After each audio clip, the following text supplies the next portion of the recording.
Hello, Rushu. Rushu, today we are going to learn the sounds of consonants, okay? First, we will only learn the consonant sound. So let's start.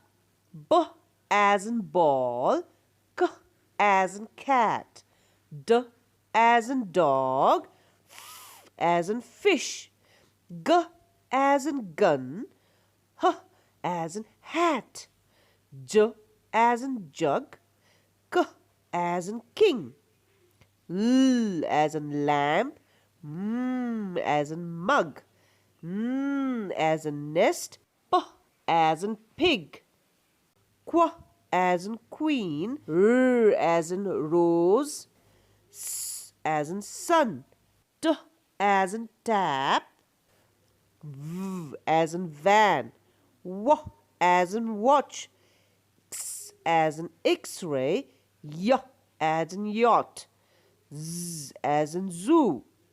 Okay, now Rushu, we are going to learn the sounds of vowels. What are vowels?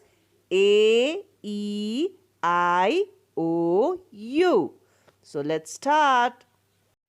A as an apple, E as an egg, I as an igloo, O as an orange, A as an umbrella.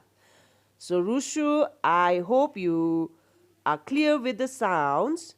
So we'll see you next time. Bye bye. Take care.